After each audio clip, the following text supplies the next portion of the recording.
Hi, everybody. I think we're live now. This is great. Thank you all for being here tonight. I'm really happy to present this program this evening. I'm Lisa Mendez. I'm the program's director for the Miami Book Fair. This very special live stream tonight is made possible not just by our entire great staff at the Miami Book Fair, but also I really want to give thanks to our partners at Books and Books, our community bookstore, Mitchell Kaplan, who owns Books and Books, and Christina Nosti, my good friend who manages all of the events there. Thank you so much for all you do. I want you all to notice the bar that's right underneath our faces, right here on the screen. It's a green bar, and it links directly to Books and Books, where you can purchase to the book we're talking about tonight or any other book, and you will have free shipping. It'll get to your house in just a couple of days. I'd also want to thank some very special people, the Green Family Foundation, who has supported all of Miami Book Fair's Read Caribbean programs, as well as the Little Haiti Book Festival for a number of years. I just big virtual hug to Kimberly Green and Mireille Charles for all they do on behalf of Caribbean literature and culture all throughout South Florida and all throughout the world, really.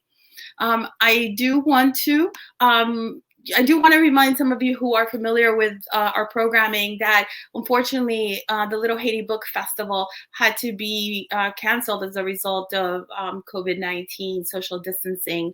But we will have some virtual programs coming to you at the end of this month and next month. And they're sure to be just as exciting as the one that we are going to present for you tonight. So let's get started. Tonight's conversation about a new novel, My Mother's House, is about a family that leaves Haiti for a new life in the US, but can't quite escape the past. At once an uncompromising look at the immigrant experience and an electrifying page-turner, My Mother's House has been called a singular achievement. Its author, Dr. Francesca Momplaisir, is an accomplished multilingual literature scholar and writer of fiction and poetry in both English and her native Haitian Creole. She holds degrees from Columbia University, the University of Oxford, and New York University. She is a recipient of a Fulbright Fellowship to travel to Ghana to research the cultural retention and memory of the transatlantic slave trade. She will be in conversation with one of the most important writers and thinkers of our generation, Edwidge Danticat. Edwidge is the writer of multiple books of fiction and nonfiction, including Breath, Eyes, Memory, Crick, Crack, Brother, I'm Dying, Create Dangerously, and most recently, Everything Inside, a collection of stories. Everything Inside has won the Vilsack Prize, the Bocas Fiction Prize, the Story Prize, and the National Books Critics Circle Award for Fiction. I am humbled to be part of this event. Please remember to post your questions right below. There's a question link. You can post them in English, you could post them in Creole, you could post them in Spanish. And with that, let's get started. Please support our bookstore by purchasing your book through this link. And we will get started with a short reading from the book by Francesca. And then we will go right into the conversation with Edwidge and then Q&A. Thank you. Thank you so much. Thank you, everyone, for having me and for joining tonight. I really appreciate having you here. And I'm going to be reading from my novel, My Mother's House. And I'll be reading from the very beginning, the section of the house. And as many of you might know from reading the description, the house in this novel features prominently, as it is a character and not just a setting.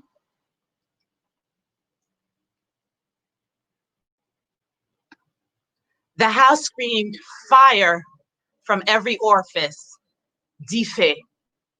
Melting window panes rolled down the aluminum siding. dripping polyurethane tears. Orange, blue, and yellow flames hollered their frustration into the icicles along the struggling gutters.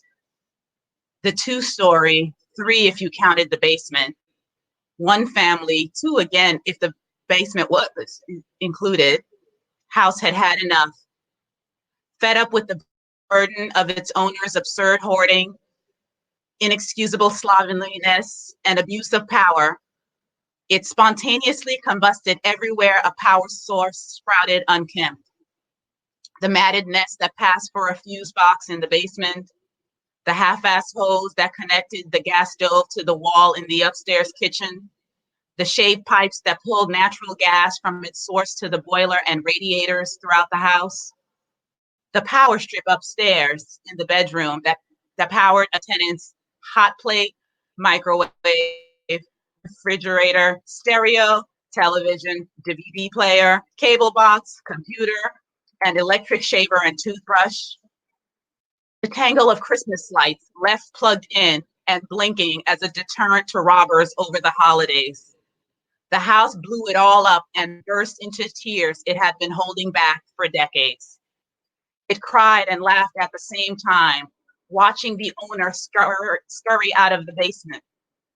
When the tenant jumped out of the upstairs window, the house doubled over and shook in amusement. It nearly keeled over from being tickled by the rodents and roaches racing one another into and out of their hiding places, confused which would be best, crackle in the fire or crack in icy January heat air outside while trying to make it to the safety of a neighbor's house. The house listened for the loud cries. Amwe, Dife, the owner hollered as he ran its circumference. It tracked the movements of the owner, who ran around like a man trying to keep his pants up after having missed a belt loop while getting dressed. It watched as its pajama-clad owner rushed from the backyard up the skinny driveway to the front stoop, then through the frozen garden in the empty parcel where another house could have been built, then around to the backyard again. The house didn't see where the tenant vanished to, but he was gone before the ambulance arrived. It had a hard time emoting and keeping eyes on the owner simultaneously, but the house continued to cry and laugh convulsively. Amwe, the owner shrieked again as he waited for help to arrive.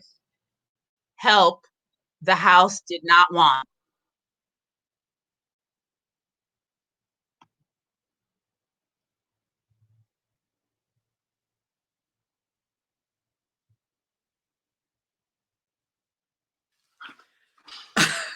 Hi, everybody. Hello. Thank you, Francesca, for that beautiful reading. Thank you all for being here. I see a lot of people who I know would have been with us in person at Books and Books. Were we able to do this in the flesh? Merci en pile, moun la kayo, mwen wenu. Merci en pile. Merci, Haiti. Yeah, moun la kayo. We have to also say it's Haitian Heritage Month. And what a wonderful way to celebrate Haitian Heritage Month than to be here with you, Francesca, and everyone. I also want to say thank you to Books and Books, to Lisette. Please support your independent bookstores, Books and Books and Librairie Mapu down here. Keep us going. So, Francesca, congratulations on your amazing book. It's a very powerful and haunting book. And so first of all, I want to say, how are you sheltering during these difficult times?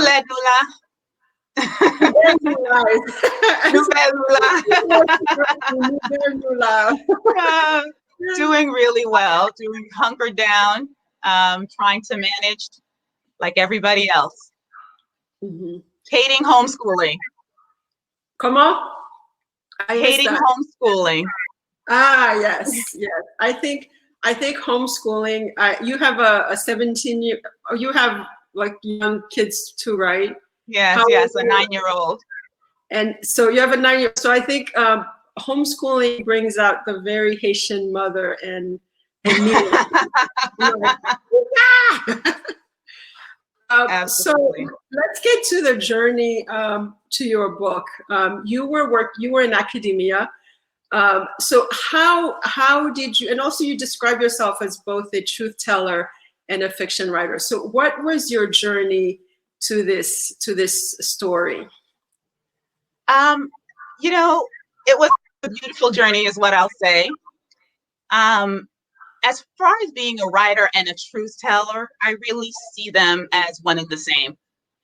And what I mean by that is, you know, a lot of people think that writing fiction is about making things up and putting forth the most powerful and beautiful imagery, and I would say lies that you can conjure up.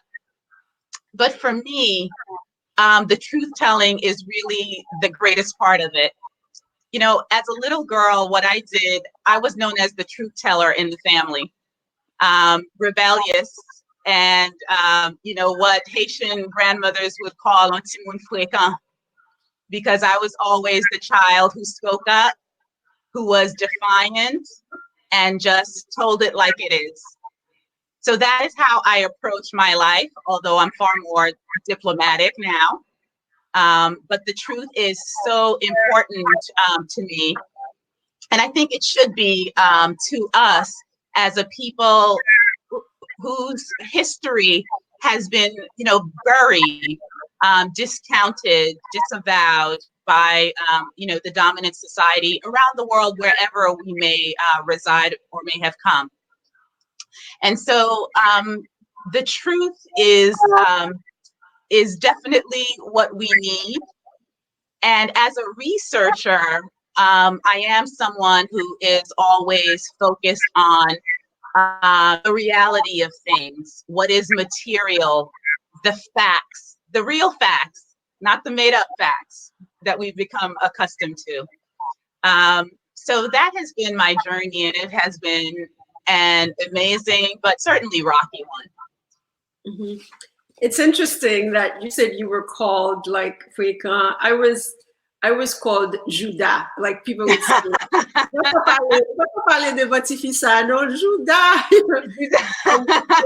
So, and Judas, you know, the Haitian folks know what Judas, but it's almost like it means nosy, like really nosy. At the same time, people would like trust you to like write letters for them, like into your kind of. I was always called Judas. So maybe if you're and Judas, you can write. You're like a writer in the making. Right. But I was intrigued by the title of the book. We're trying not to give too much away. But I was like, I kept thinking it's kind of like there's that song, you know, I like I mama, right? I like I mama. Like I wonder how that notion of Tifi, like retourner like I mama, bien like I mama, how that factors into like this idea of my mother's house. And when people read the book, they'll realize that it's not necessarily a motherly house, but how does that notion of lakai and also like lakai mama figure in the title of the book, but also in the novel itself? Okay. So first and foremost, I want everybody to understand that this house is not my mother's house. But you know, it talks about a house and the house. So the house could be certainly lakai, back home. It speaks to, are we at home in whatever place we've immigrated to? The many homes that we occupy, the internal home of who we are. But this notion of lakai, it's a warm place. It's a welcoming place. And in our communities, in the US, in New York and Miami, as you might be familiar with, of course, the home becomes the place for gathering the community. So it's never just one person's house. It's very much a community household. that opens its doors. And sometimes it's a benevolent home, and sometimes it's like my mother's house, the novel. Mm-hmm. And we definitely have, with that, the notion, like I see, like I, home is home. But what happens, I think the novel explores very powerfully what happens when Lakai is not Lakai, right? When Lakai turns against you. And the house, this house and my mother's house has been compared to 124 in Beloved, and the first line in Beloved, 124, was spiteful. And this house is certainly spiteful. And one of the ways that, like a really unique way that the spitefulness comes across is that the house gets to speak. So you've said that Toni Morrison has influenced your work. Are there any particular elements of anything in her work that's contributed to the construction of this house and of your novel? Yes. So thank you for that question. I would say that, first of all, I was very surprised to read, the review that compared Lakai to 124 in Morrison's Beloved. Any reference to Morrison and myself in any context was just amazing and flattering, and I was actually in awe of that.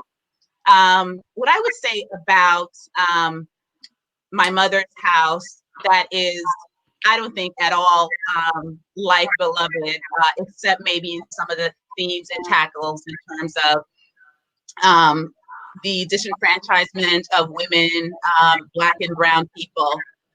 I would say that the influence that Morrison has had on me has been more in the sense of the language and the word.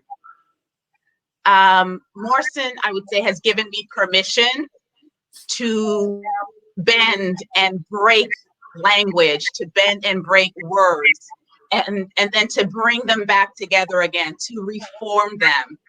And, as people coming from the Americas, and people coming from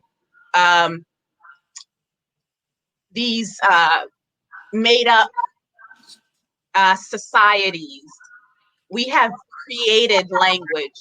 We have broken and bent the language of the colonizer and created something completely new, completely different, and something that can capture and hold our experience. So I would say, in terms of Morrison's influence, that's where it comes from. Mm-hmm. Like sticking through to the theme of the house, I can't remember reading a story in which a house is narrating, the story and the house is reacting.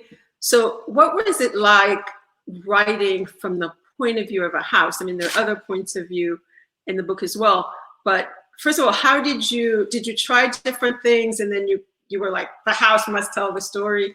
So what was it like, also, like, craft-wise, constructing like the story from the point of view of a house? It's a living house. And, yes. And how did you how did the framing of that start? So I will say, first of all, I didn't start with the house. What I did know going into the writing of this novel, though, is that I wanted to create a house or a neighborhood as a living, breathing, loving agent house. I didn't want the house to be just a backdrop or a setting. So I did know that. But in the writing, what was coming out were the other two voices in the novel. As I needed to recount the history of the neighborhood, the history of New York City, the history of the United States, as far as immigration is concerned, as far as the treatment of women is concerned, I realized that I needed a narrative voice that was objective, while also overlapping with the other voices in the text. And so in the creation of the house, I really just wanted it, I wrote it like any other character. And so I hope that that's what it comes through as, another character. Mm-hmm. And it does come through as a very kind of like the most powerful character of all.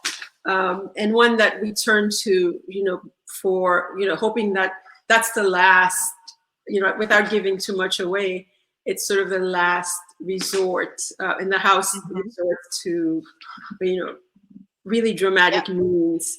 Yeah, a suicidal house is, you have to know that there are things that go on in it that are just awful for a house wanting to commit suicide. And I think, especially those of us like when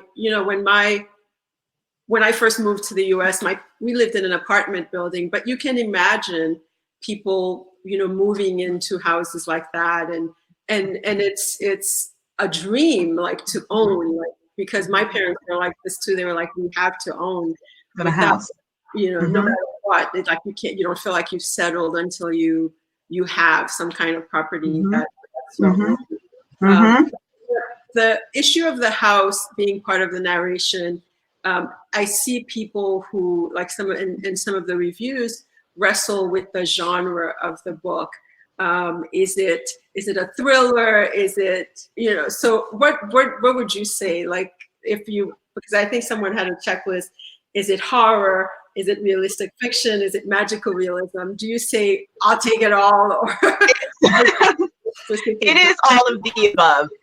What I will say though is, I can tell you what it's not. It's not a happy-go-lucky, heartwarming, feel-good story. So, be forewarned as an audience that that's what it's not. The genre that it would fit into, it is a multi-genre novel. I did write it to be such, and I refer to it as a literary thriller. It has elements of horror, elements of literary fiction. The house definitely has a magical realism feel to it. So it's hard to categorize even for me, but it is. So I see, and in talking to the book already with people I know who, Lucien comes up a lot. And Lucien is a kind of psychopathic character in the middle of the book that in which you referred to his mask of sanity is linked to violence back in Haiti. Were you at all hesitant to go into that darkness? And it is a real darkness, because often, the immigrant story that people want to hear is like a triumphant one. Mm-hmm. You get here, you're better, mm-hmm. you arrived in the land. Yeah, it goes back to that truth telling, right? Mm-hmm. So telling the true story, or one of the true stories of the immigrant experience. And I realize that there are many who will say, I'm airing the dirty laundry, telling the family secrets again. But this is, a truth that I think needs to be out there. So in terms of the darkness, I was never hesitant to write this. And to be quite honest, I didn't even see this as dark until I started getting feedback. And of course, the feedback started with my agent and publisher and editor, etc. And certainly as the book has been reviewed, the common language has been, this is really dark. What I consider dark is certainly the circumstance. The occurrences are definitely dark. The events. But I find denial to be even darker. I find the refusal to confront these very difficult happenings, these very difficult truths about our society and how it treats women and immigrants and people of color. I find that to be very dark. You know, it's always dark when you close your eyes. And so for me, opening up people's eyes to what is regarded as dark, to these tragedies, to Lucien's depravity, I think is more, shall I say, enlightening than it is dark. Mm-hmm.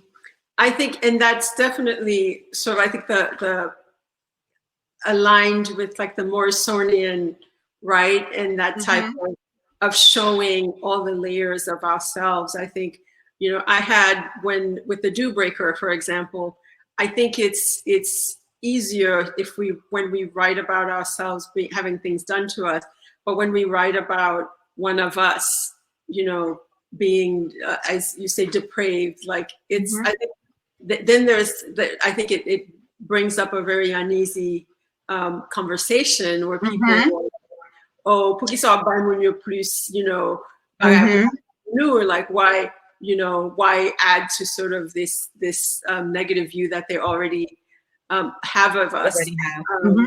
Was that ever something that was in the back of your mind, or? You know, I had read about a lot of the backlash that a lot of Black women writers in particular, have garnered because of what they've written. You know, I remember when The Color Purple came out and everyone was up in arms about the depiction of Black men in that novel. You know, certainly when The Bluest Eye was released, you know, you never want to speak about something as tragic as incest. And so was I conscious about it? Absolutely.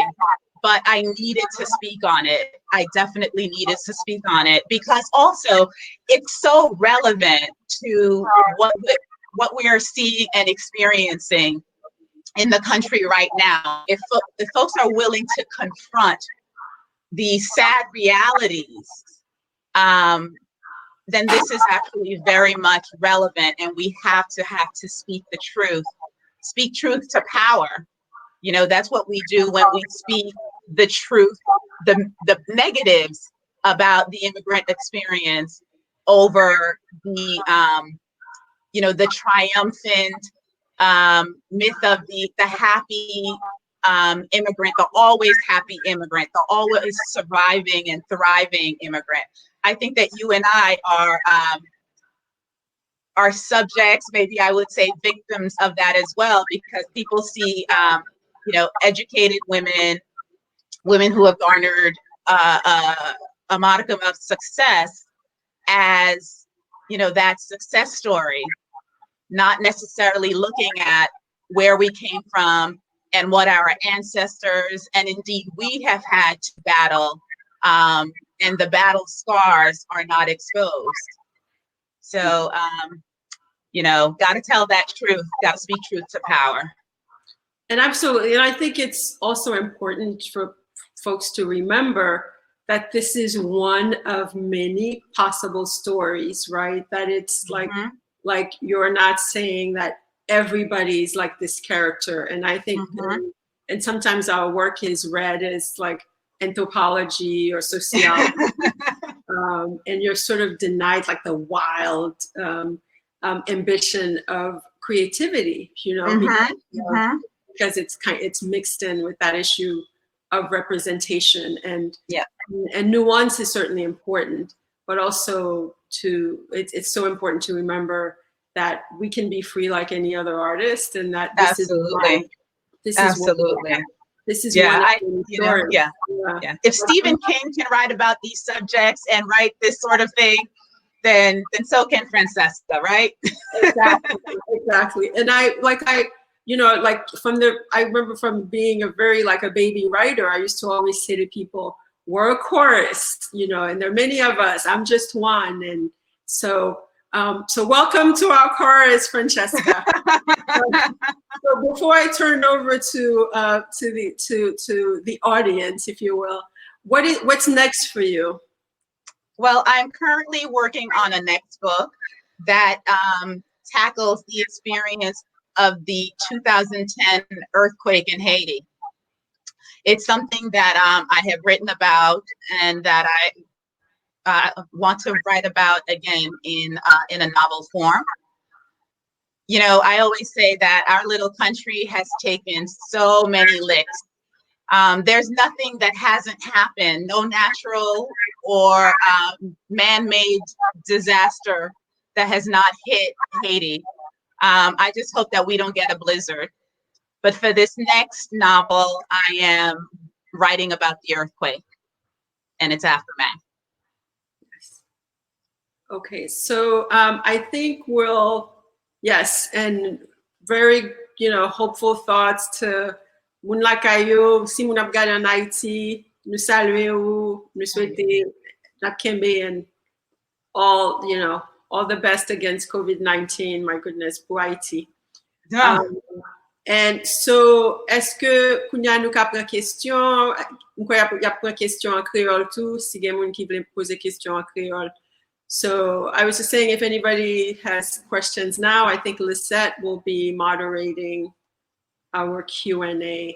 We try to leave a good amount of time for interactions because I think I want as many of you to get to ask Francesca your questions as possible. Yes, and we do have a number of questions, and please note the ask a question box and post. But I'm going to start with a question about the house. Hilda Alvarez-Strang wants to know, is the house a reliable or unreliable narrator? I would say that the house is probably the most reliable narrator because it is an observer and it speaks to the facts of the history of the environment that Lucien and the other characters come from and come to. You know, the novel, The House speaks the truth about the murders of Caribbean Black men in the United States in the 80s and 90s, in New York in particular. It speaks that history. And so I would say that The House is probably the most reliable. But again, it's nuanced and it has its own perspective on things. But if I was going to speak about a character that knows the complete truth, I would say that it's The House. But The House is also in its own denial, because the worst secret of what is happening inside of it is something that it has long ignored or suppressed, and now realizes that it must kill itself in order to stop what's going on. Thank you. We have a question from Yvonne Joseph. And this is it. How hard was it for you to construct a multifaceted novel in terms of characterization and narrative space? Where did you draw your inspiration from, in other words? Mm-hmm.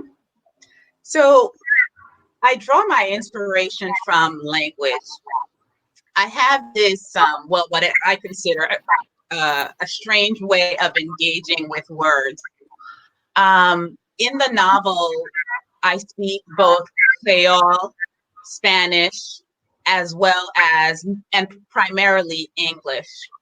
So the inspiration comes from hearing the various languages in my head, but also translating words, both in the novel as well as I'm writing. So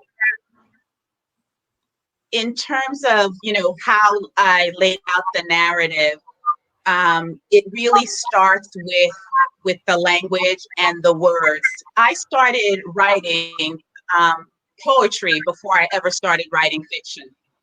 And so the economy of words is really, really critical in the writing of poetry. And so every single word, every single syllable, every single space matters when you're writing poetry. And so that is foundational to my approach to writing fiction as well. Thank you. And in terms of it being multifaceted,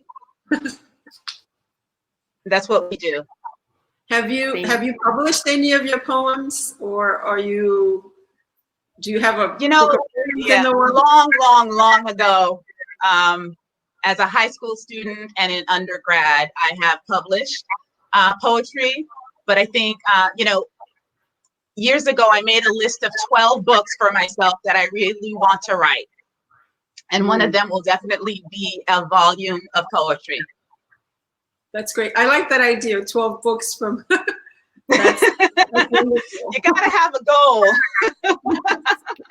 Where we know that, well, at least I know that you have a couple of other books in the works. Do you want to give us a little bit of a glimpse of that? Me or Edwidge? No, you.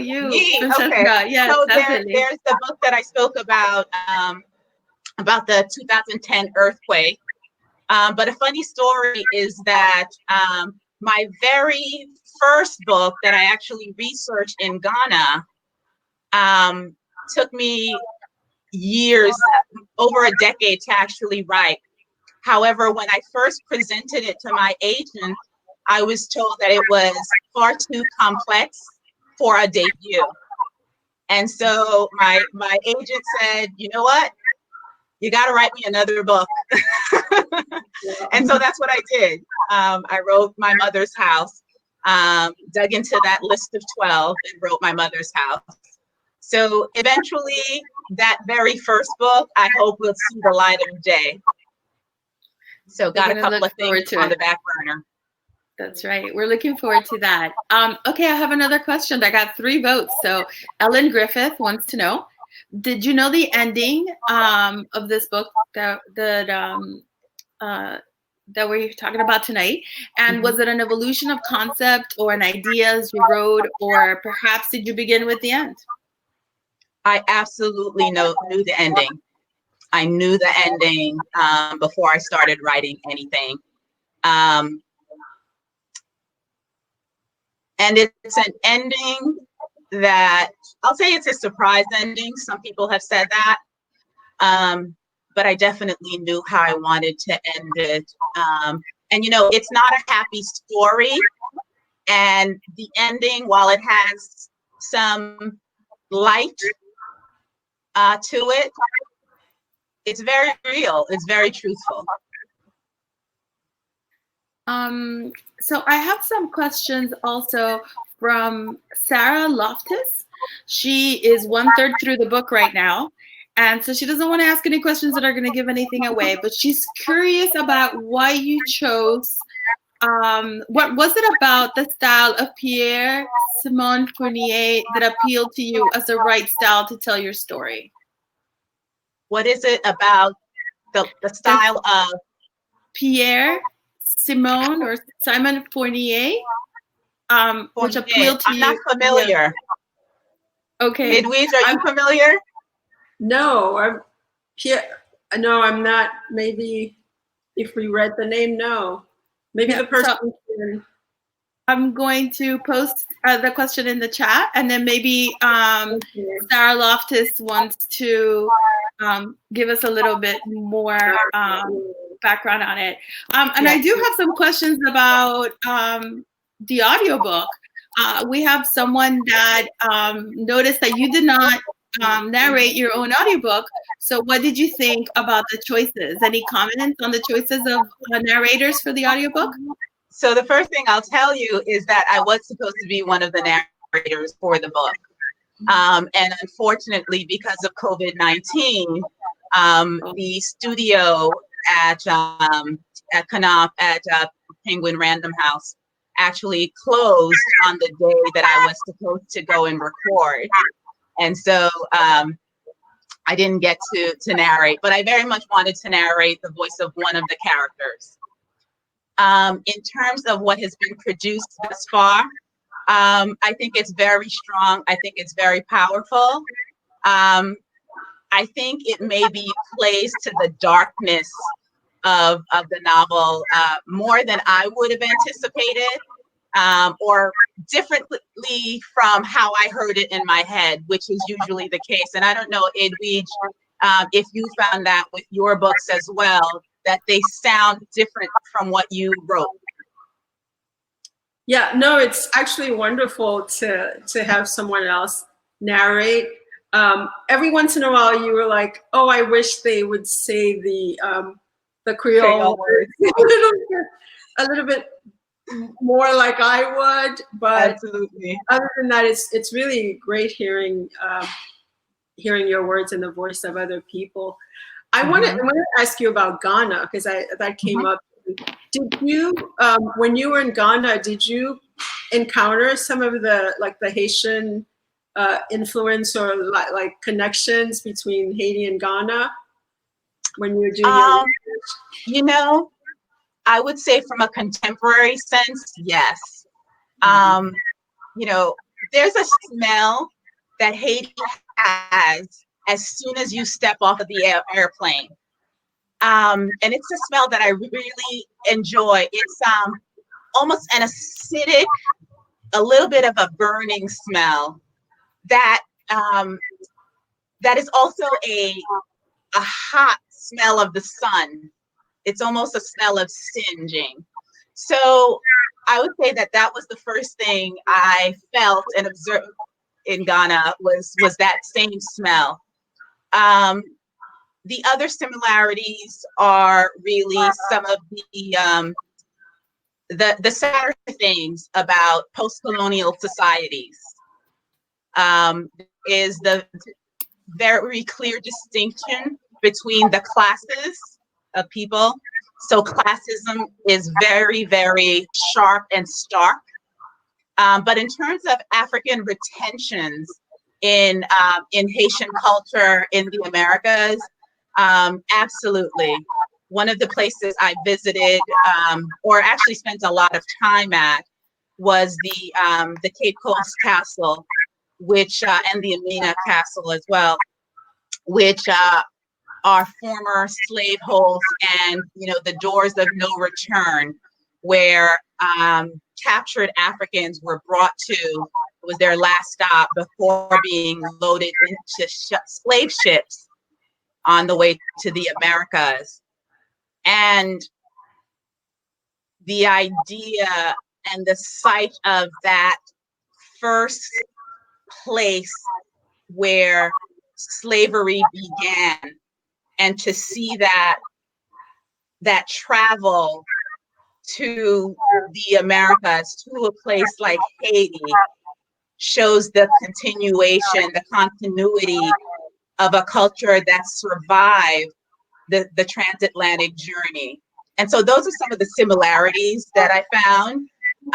There are lots of others, but I think that's a conversation for another time.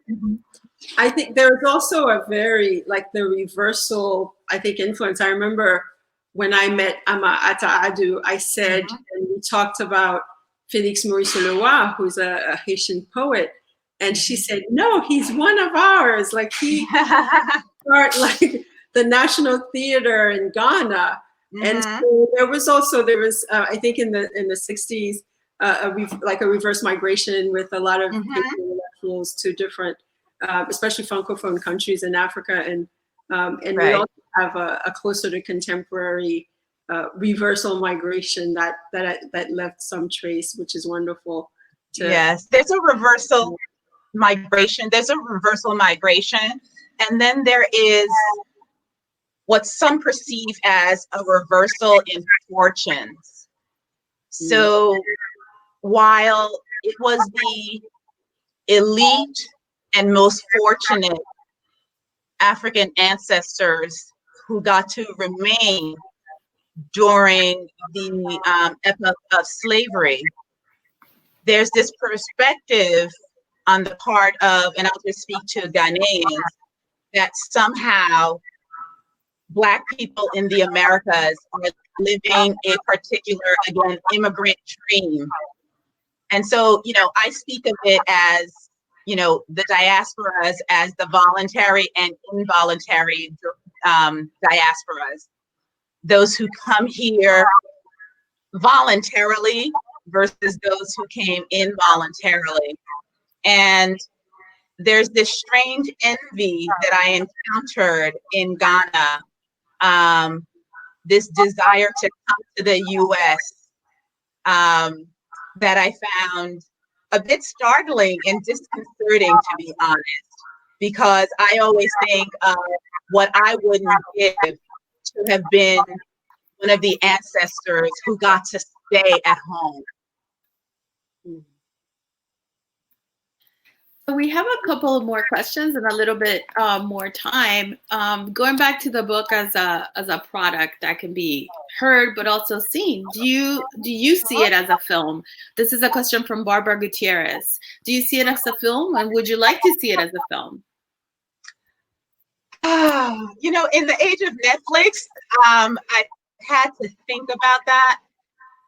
I see it maybe less as a film and more of a potential series, but there's a part of me that is afraid of what would have to be sacrificed in the novel for it to be translated into what I consider actually a completely different narrative and product that an on-screen translation would look like.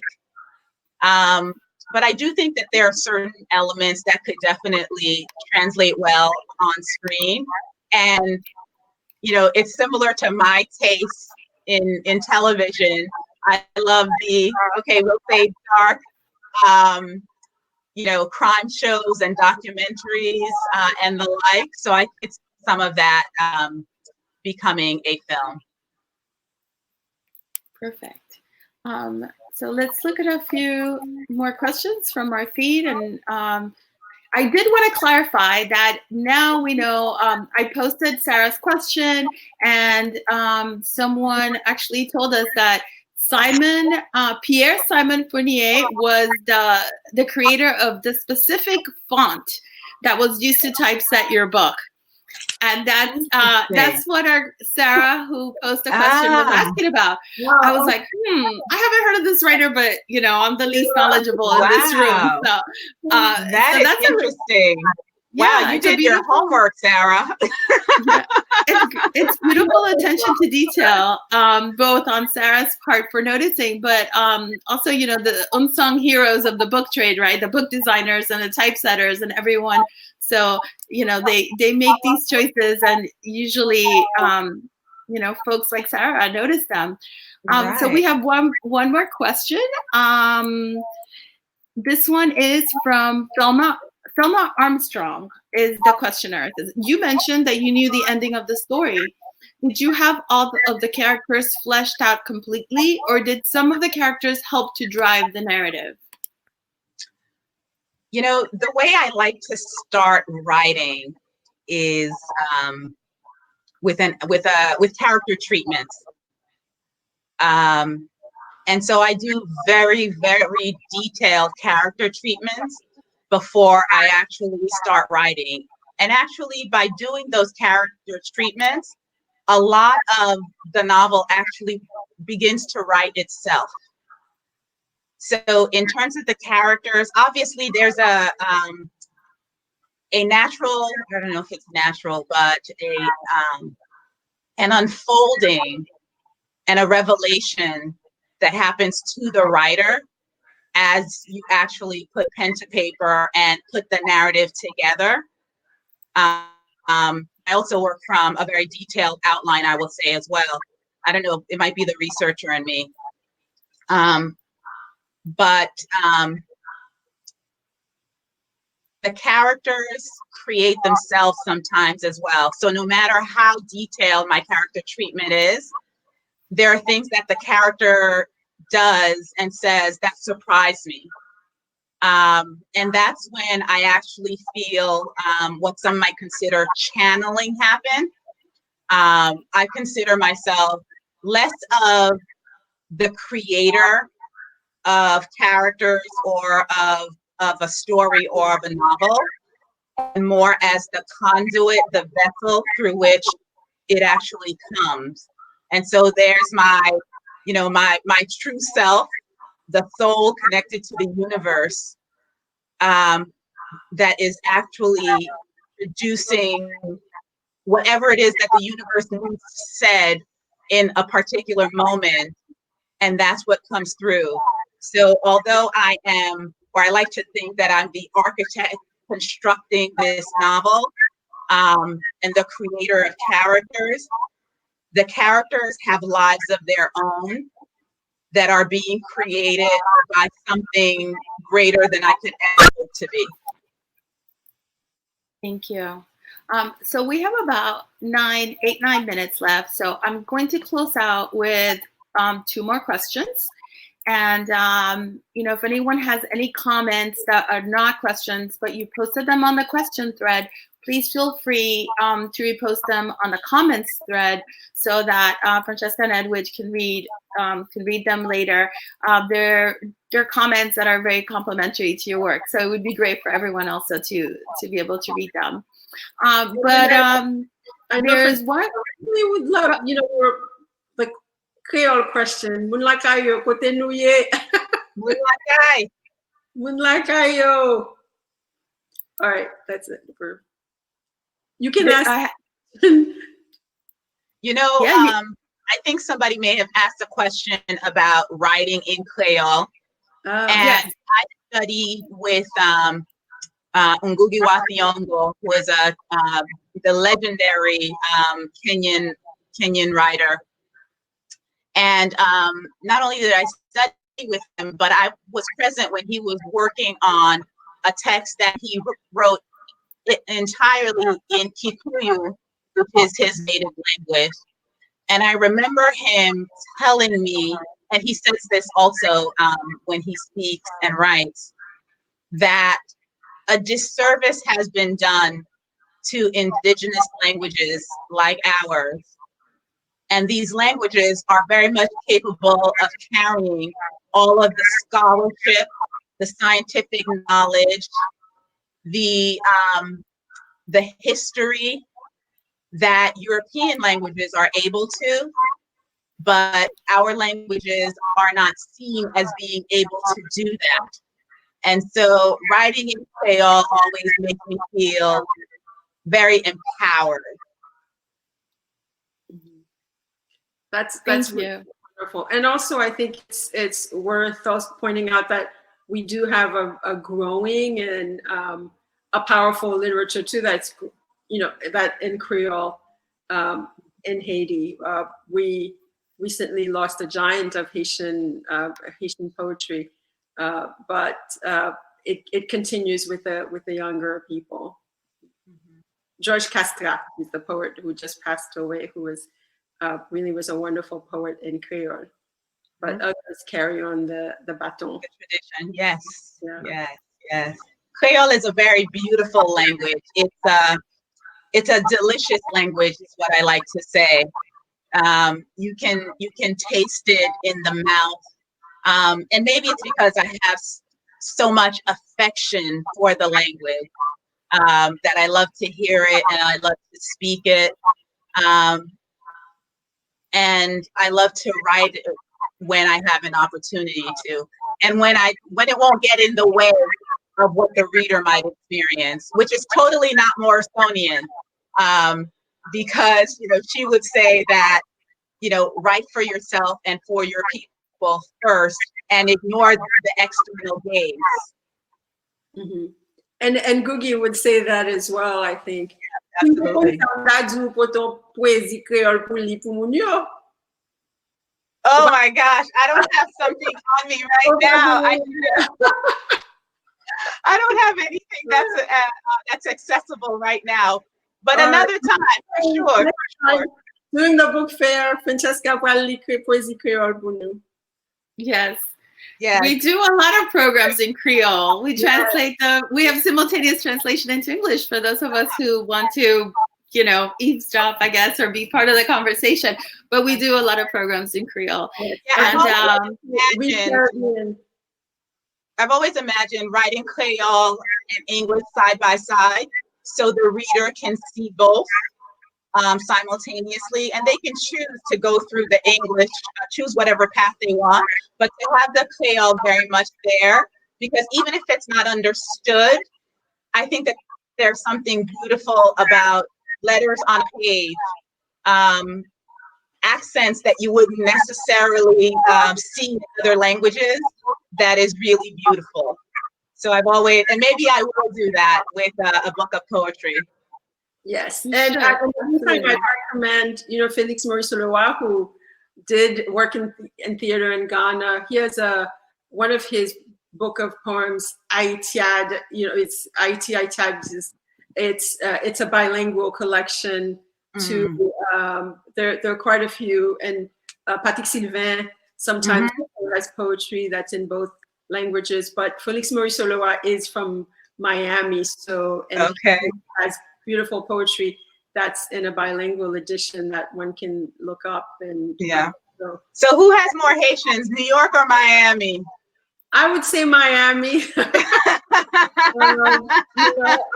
because I think we have a lot more recent arrivals. I think probably New York has like a much older community, but anything, we're up there, you know. You have proximity and weather on your side. Yes, yes. Yeah.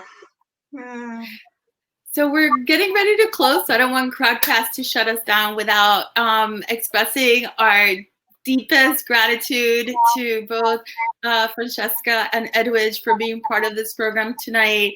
I've just loved every second of it. I know everyone, we have 360 folks who have registered to watch tonight's event, and it will be available within the next few minutes so that you can all rewatch it, send it to your friends. Don't forget to purchase My Mother's House or any of Edwidge's books. Just go through that link right here, or visit booksandbooks.com, our local independent bookstore. Let's keep our bookstore alive.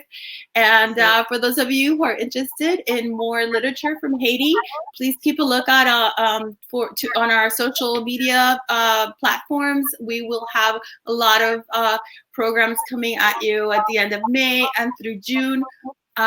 All of them in Creole, some of them translated into English as well for adults, and some special programs for children that we are planning, you know, as a way of making sure that all our kids in South Florida and throughout the world are exposed to Haitian culture and the beautiful Creole language. So thank you all for being here. Thank you, Books and Books. Thank you to the entire staff.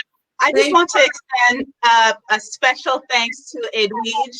I am both honored and touched that you would have this conversation with me. When I told people I would be speaking with the legendary Edwidge Danticat, I got a couple of way.